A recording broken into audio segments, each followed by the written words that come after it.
guess you're wondering, why is this lady making a post looking this way? Why can't she fix her hair? Why is she looking so rough? Well, this is my first video, and I want to put this disability on display, just raw. I want to take the sugar out of the shit, and so y'all can smell every detail the way it is in my world. And I can't speak for everybody else, but I'm going to speak for me. Okay. I clean up well. I'm a fairly decent looking female. I'm not going to say I'm ugly. And nobody's ugly. Everybody has their own beautiful attributes, physical. So I've never thought, I always see beauty in everybody. But you can look rough, like me. I look rough. Forget my washing machine back there. I'll try to speak a little louder. So, you wonder why I'm here. I'm on disability. I don't want to be here. I found myself here disabled in 2016. I really couldn't do too much. I was probably disabled before then, but I kept pushing.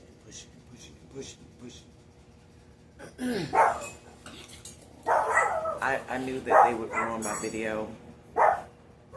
Boys.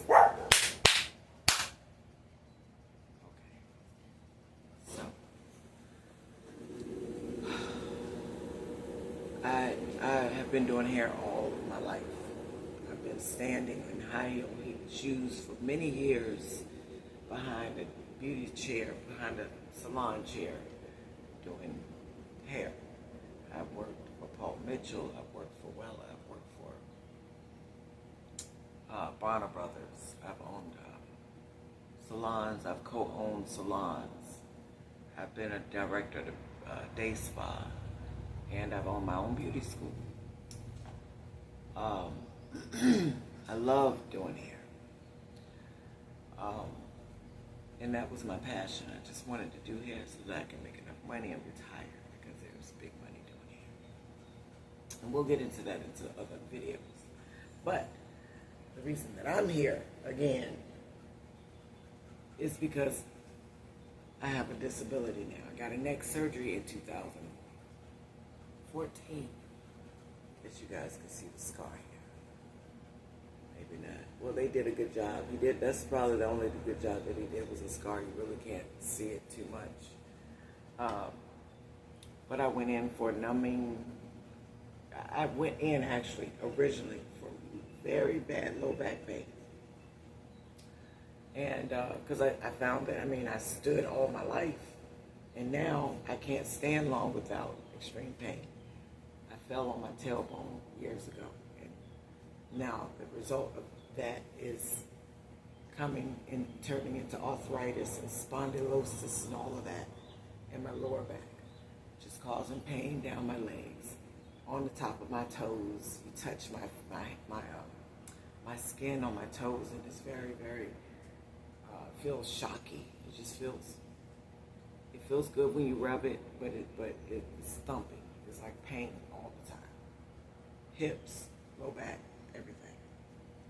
So I went to the surgeon for low back pain, and I casually mentioned that my hands went to sleep when I go to bed at night, when I lay down, because I was waking up every night with your hands numb, your arms numb. You got to wake up, and that's painful. Just shake and try to get the blood back to your hands.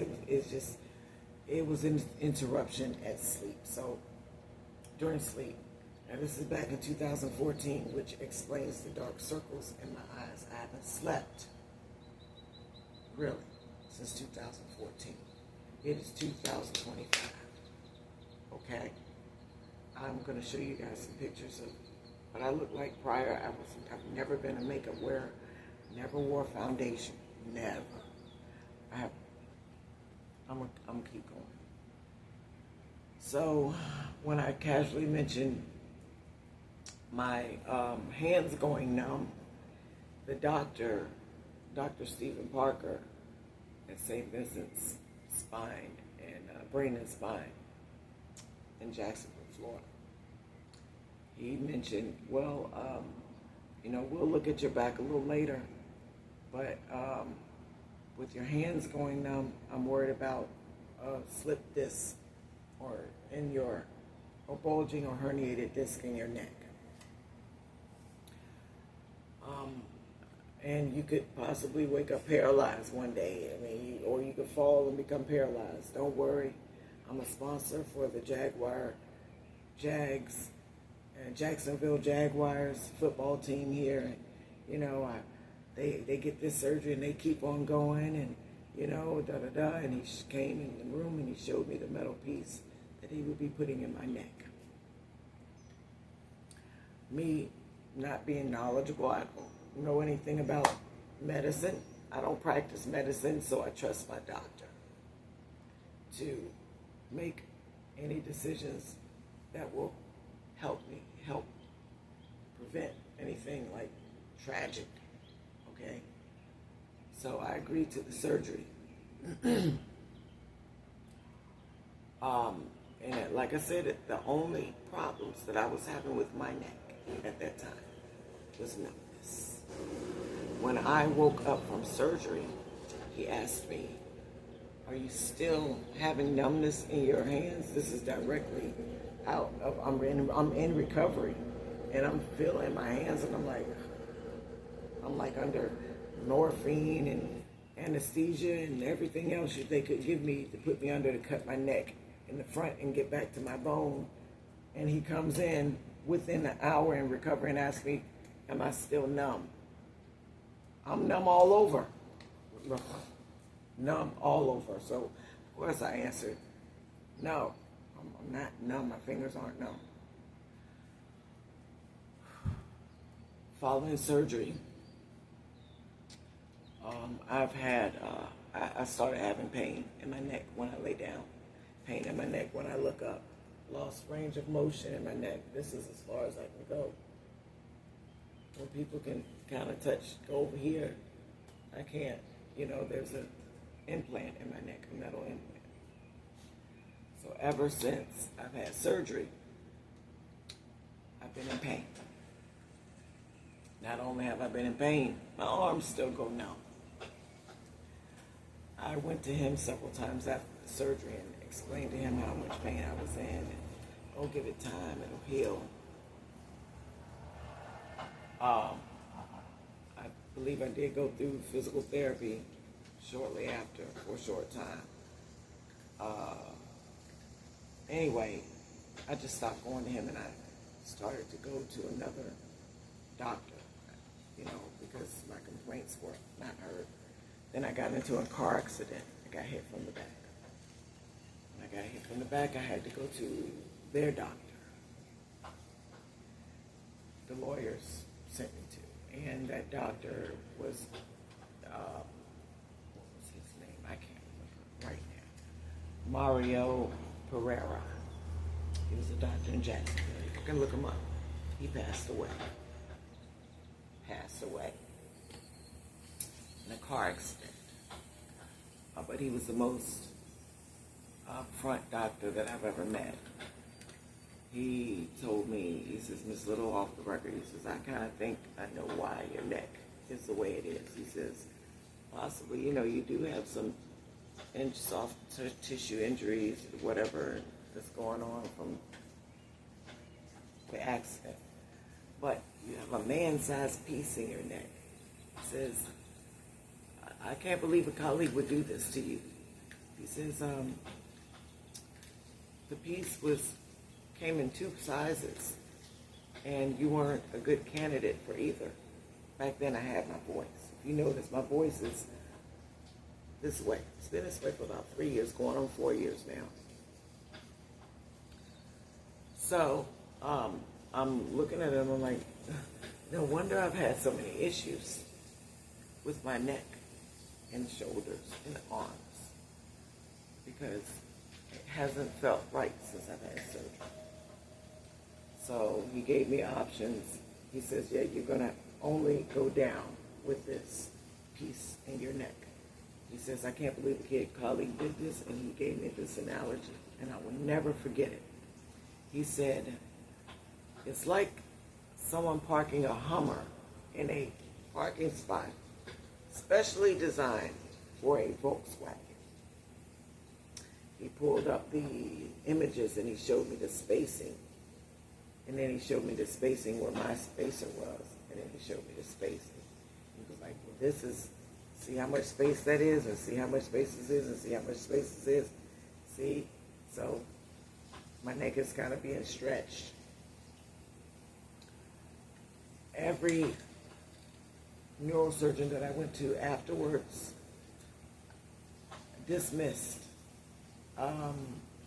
my pain. One neurologist told me he was going to send me to a neuropsychotherapist or a neuropsychologist. I'm like telling him, this pain is not in my head, honey. This pain is in my neck. It's driving me crazy. No, and they all tell me everything is lined up nicely, which is what the neurologist that told me that I was botched told me. He says, it's lined up, but it's too thick. During COVID, it got so bad, I mean, symptoms would come on gradually. The reason they would come on gradually is because the piece is supposed to be like this. But as the piece slipped further, I get a different symptom, a slight symptom, a little more symptoms, a little more symptoms. So now my piece is kind of slid to the side like this. It's supposed to be like this, but now it's like this, okay? I don't know how else to say it. It's slid forward. Okay, I'm sorry I get winded when I talk a lot. This is going to be a long video, so if you don't want to listen, don't. You can keep scrolling. All right. So, all the doctors have said everything is lined up nicely. During COVID, even up to COVID, I would get symptoms of nausea. I mean, way before COVID started. I'm throwing up. I'm sweating. I'm just going through vertigo and not being able to lay my head down at night because of pressure in my head. Hadn't gotten to my eyes yet. There was pressure in my head. And I would get numbness in my face, which I still have numbness in my face. I've just gotten used to it. In the mornings when I wake up, my face is numb. It's morning time. My face is numb. Around my throat swells. My head swells and behind my eyes swells. And these symptoms came gradually, okay? At first it was just pain. Then it went from pain to pressure in my head. Then it went from pressure in my head to pain, pressure in my head to pressure in my eyes. You know, it's debilitating, okay? Of course, if I try to do physical things, my shoulders start to hurt. And I have shoulder problems right now. I had a cortisone shot in this shoulder, and this shoulder I can't even lift my arm up above right here. And it's like taking my shirts off. Oh, heck no, I have to take this arm out first, pull it over my head, and so that I don't lift this shoulder. This is how bad this shoulder is now. This shoulder is just as bad. I just got a cortisone shot in it. So, let me get back to the story. I'm just trying to go down my pain from head to toe with you guys, so you understand what disability looks like. Because when you see me in the streets, I dress up nicely. I look well. I present myself well. And this is where the discrimination of where disability comes in at. This is how I look every day. And of course, I change my clothes. I'm not going to wear a hat because with the pressure in my head, it causes sweating, profuse sweating. So I'm not going to wear a weave. I'm not going to wear braids. I have them cornrowed. They need to be cornrowed again. But I threw up all last night because of the pressure in my head. I threw up from about 2 o'clock to 4:30 last night. And I'm tired, so tired. But I stayed in the shower for about 2 hours. Right. Washed my hair, took a shower. I'm clean. I may not look like it.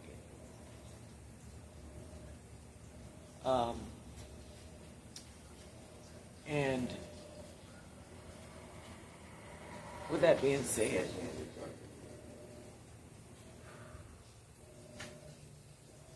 I've just been going through it. I mean, I've been going through it for years. I filed for disability years ago. I let it go because I kept getting denied.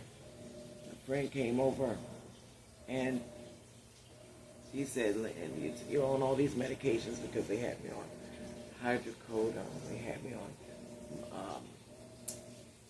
a host of laxatives because I'm getting stopped up because of the hydrocodone and the Zofran for the nausea and the meclizine for the vertigo and dizziness and muscle relaxers. I've been on a host of those because they don't work. I've been on antidepressants because I'm a busybody. I've owned businesses.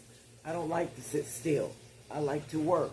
I like to work with my hands, you know.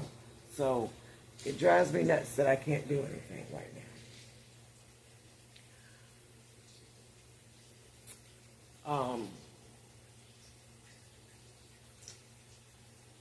So with the brain pressure, it causes brain fog because your brain is under pressure. It means that a lot of fluid, cerebral fluid, is building up around your brain when you lay down. It's positional. So when you lay down, your blood is almost, and I've explained this to many neurologists for many years, it's almost like you're on hanging from the monkey bars upside down or an inversion table, and your blood rushes to your head. That's how I feel when I lay my head on a pillow. I've had 5 or 6, I'm going to say. They had to stick me twice.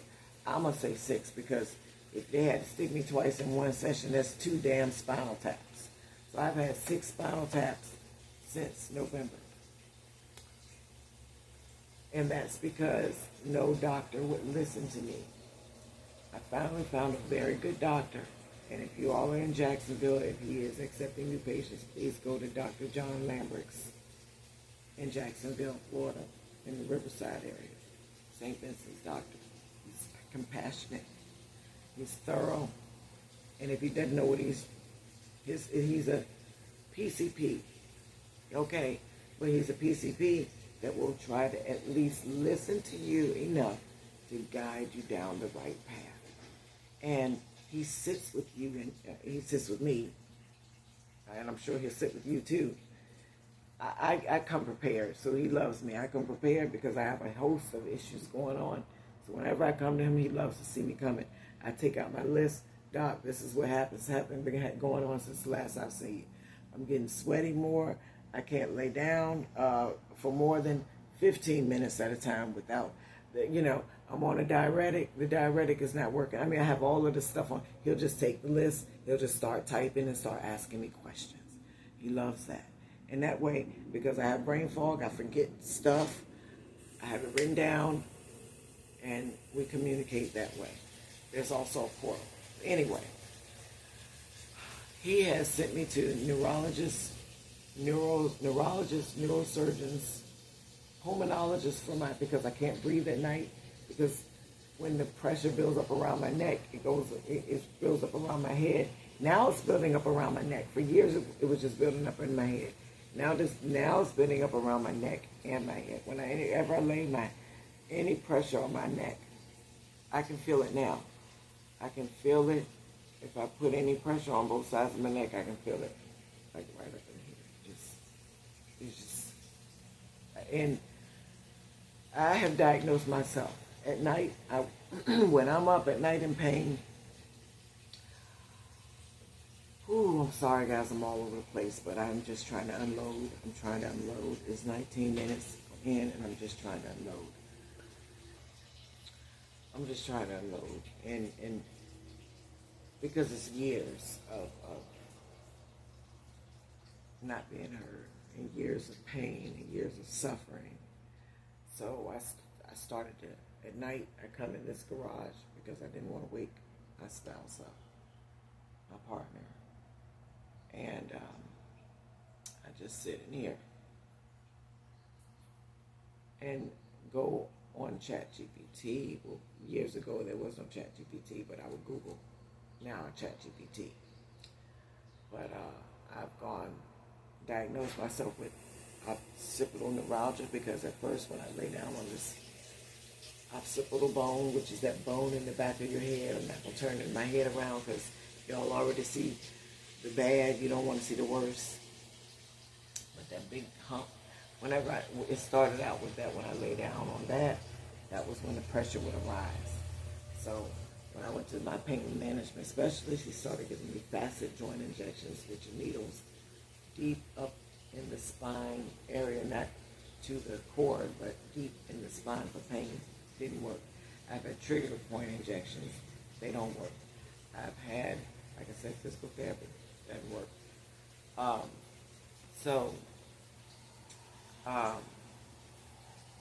Brain fart. I went to the pain specialist, and when he had to guide his way through the facet joint injections with the ultrasound, he noticed that that's how I know that my implant is supposed to be this way, and it's this way now. So he took a picture of it and he said, take this to your neurosurgeon. It might be the cause of your pain. And I thought that taking it back to the original group that did the surgery would be of some help to me because they did the surgery, right? Now there's an issue. Maybe they can help correct it or maybe see where the problem originated from, right?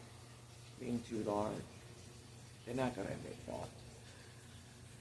I saw Dr. Perdon. Dr. Perdon is now a Baptist hospital. Don't let that man touch you. Don't let Dr. Stephen Parker touch you. Dr. Perdon's bedside manners are horrible. They were horrible with me. I don't know if they're horrible with anyone else. And I'm a very patient, kind, loving patient. Okay? So I don't go in evil and rigid and rough. I go in because I know that this is humble and kind because I know that this person is here to help me. But he comes in rigid and rough. When I showed him I said I wanted to let you know that Dr. Rosenberg over at spinal pain, coastal spine and pain. Dr. Rosenberg, he's no longer there. But he wanted me to send you this ultrasound so that you can look over it. And he snatched it and looked at it. And I have a witness. He says, everybody has their opinion, so what about this? The only thing that I can do is give you a fusion above and below to stabilize your neck.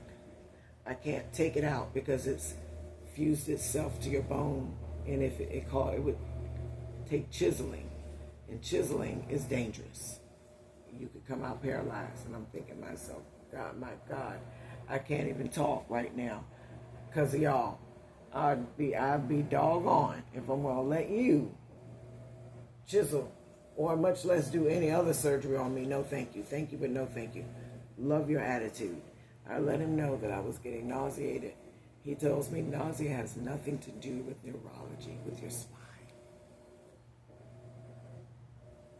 I want to cry right now. Because you're a neurosurgeon. And you tell me that neurology has nothing, nausea has nothing to do with your spine. I've been up for 2 hours last night throwing up because I think that I have jugular compression disorder. I think that's what it's called. And what that means is when you have botched surgery And it could just happen, a phenomenon from a pressed nerve. But the fact that I've had surgery and I've been complaining about this for years and years and years and years and years and years and years and years and years, and it's compressed, and it started this way, and now it's blown up to this whole thing where I can't even wear a choker or a turtleneck around my neck. It hurts. It hurts. It hurts to know that I've missed so many nights sleep. I've aged probably 5 more years. I've probably aged 5 more years than I should look right now because I don't get sleep. Not one night, not 2 nights. I don't get sleep, and I haven't gotten sleep in years. Years. I've taken myself off the oxycodone the first year after my surgery. So that was in 2014. So you're not looking at a pill-popping drug addict. One day I went outside, and I live in the sunny state of Florida. The sun wasn't so bright anymore. I felt depressed. I felt down, and I felt high.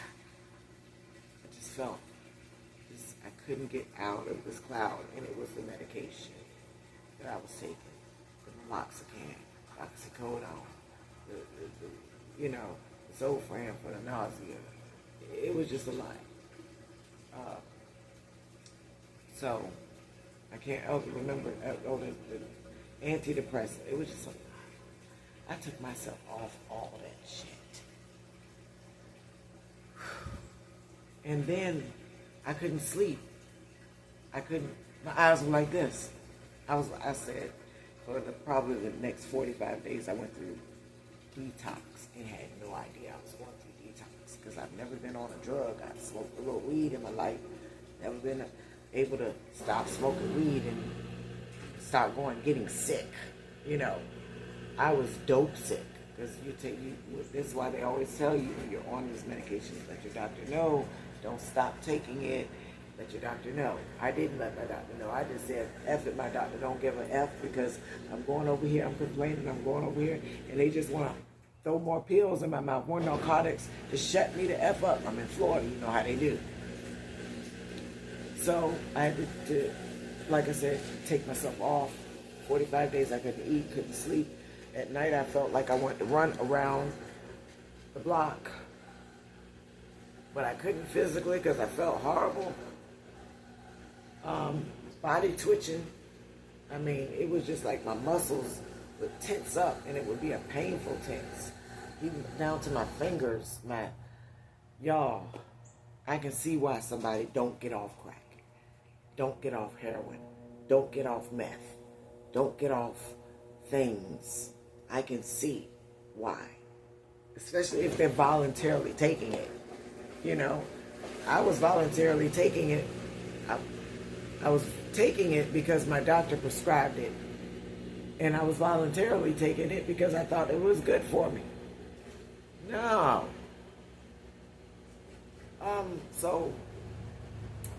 And it was also making me sleep longer, like knocking me out. And the fact that when I lay on my head, when I lay down on a pillow and the pressure goes up in my head, the only way to relieve that is to sit up. And that happens about every 35 to 45 minutes all night long. People say, well, sleep at a 45-degree angle. I have low back problems and mid back problems, guys. Shoulder problems. So if I sleep at a 45-degree angle, everything else is hurting. It's a balancing act at night. I have to figure out how I'm going to get comfortable at night. If I lay on my back and lift my legs up, okay, then my low back is going to be more comfortable. But then I'm going to have pressure in my head. If I lift my head up and put that pressure on my low back and my mid back, okay, and my shoulders dropping, I'm going to have pain. So when do you sleep? This is why I look like a crazy lady right now. See? You all have no idea. So when you go through that every night, you tend to, like I said, have the brain fog, and over time it causes dementia. Dementia runs in my family. I did start a little business, a little side hustle. I have helped people with evictions for many years, since I figured out I can't walk and do the things that I used to do, blow dry, lift my hands above my head much. I can lift them, but it's painful. And can I lift this arm now? I can, and put it down. Either way. I'm keeping it raw, I'm keeping it real. Some of you all can relate, some of you can't. So everybody have their own disabilities. But I'm begging you guys not to judge those who have, that you can't have disabilities that you can't see. I have a handicap placard, blue and white. Well, I had a red and white one at first, and Dr. Rosenberg knows how bad my neck, my mid back, and my low back is.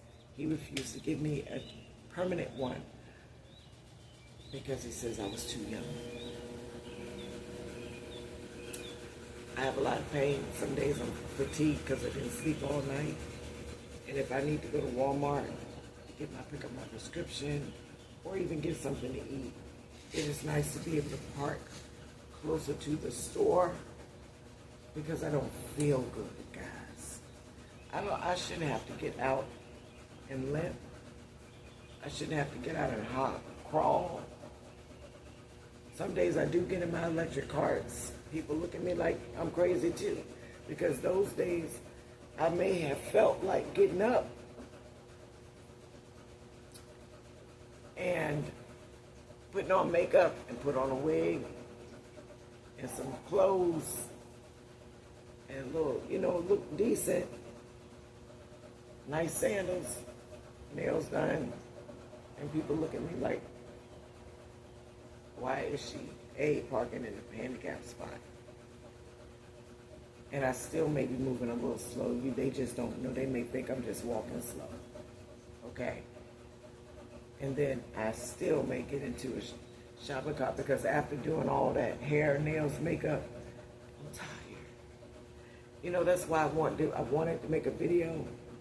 And I say, if I wait for the right time to make a video, when I felt good, when I looked good, when I sounded better, when I was able physically, y'all would never get this video.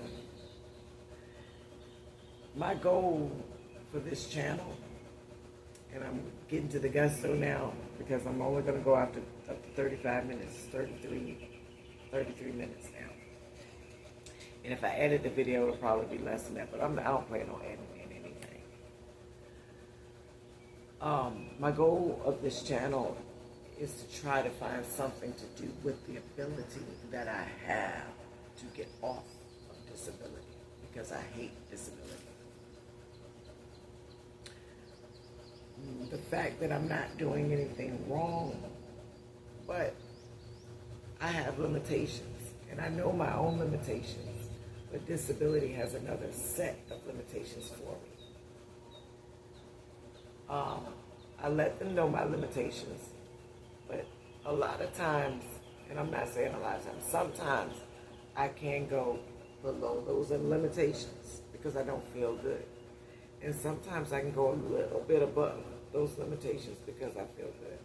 But it's inconsistent because my body is unpredictable. I don't know when I'm going to feel good. I don't know when I'm not going to stay up all night. Today is Monday. If I had to get up and go to a job today, I couldn't do it. I couldn't do an 8-hour job. And I'm not saying that I don't want to do it, because I want to get up. I would love to get back up and get back into hair right now. But right now, I can only do hair on my good days if I feel like it. And that's about once a month, and I do my boyfriend's mother's hair about once a month. And it doesn't take much to do, because she does have some stuff when I'm not reaching over my head, because I have her in a lower chair, not a salon chair. She's not a tall woman. You know, most of the time she comes with her hair shampoo. She'll shampoo it herself. It's a lot that I don't do that I would have to do in a salon if I did someone's hair or did it as a job. And when I was in the salon to make a living so that I could pay my insurance, taxes, food rent at work, rent at home, car note, because I was that girl, and whatever else I wanted, my kids wanted, vacations, I had to work 12 to 14-hour days to get that dough. And I made money. Back in my day, I made money. I did what I had to do. Asked me to get out there and do it now. I haven't had a good night's sleep. My back hurts. My neck hurts. My whole back hurt, I'm telling you. Everything except that between the mid back and the low back, that does not hurt. But the mid back where the brow line goes, and my neck, my shoulders, my low back, my knees, my thighs, my feet, my shin, all of that hurt. Right now my throat hurts. So I gotta go. I'm gonna take a nap, get some rest. But the goal of this channel is to see what I can do using ChatGPT. I don't feel like going into it now. I'm gonna get some rest. And I hope that you guys can follow me, because it's gonna be a journey. I mean, I got nothing else to do right now. Right now my back is hurting. I'm sitting too long, honestly, in this one spot, or I hit cracks. And my butt hurts. My legs are kind of getting numb. So I have several chairs that I move around in this garage. This is not one of my favorite ones, but I sat it here. But yeah, I'm feeling it right now. So I gotta go. But next video, we are going to, if you can, comment below what your disability is. And I'm gonna put in ChatGPT what my disabilities are and see if it will give me a list of things that I can do from home. And we're gonna pick one and see if I can gain some income. Now I'm gonna try it for a good 2 weeks, y'all. I'm gonna give it 2 weeks. I would say 30 days. I think I'll give whatever I do 30 days. And we'll see if it sticks. If I can get off disability doing whatever ChatGPT tells me to do in 30 days. Based on my abilities, what I got left, the little bit of memory I got left, the little bit of physical ability that I have left. We'll see. So you guys stay tuned. I'm sorry it went over time. I appreciate y'all. But maybe in the next coming videos, you'll be able to have some eye candy to look at. I mean, I'm never going to take this white patch. I think I might go blonde and make everything blonde. But as I go through this journey, I'm going to feel better if I can accomplish something. I'm going to look better if I can accomplish some things. I'm going to shine brighter. So you all might start a video one day and I'll be like, hi, like the influencers are, hey, how are you today? You know, I can't do it. You hear, the way that I look is the way that I feel. As my bestie used to say, she was passed on now, Terry, She used to say, girl, you look like Death eating a soda cracker. If Death could eat a soda cracker, that's what you would look like. And that ran through my head. Death? And I thought, just a soda cracker? I don't want either. No, thank you. But until next time, thanks for watching, guys. I'll see you soon.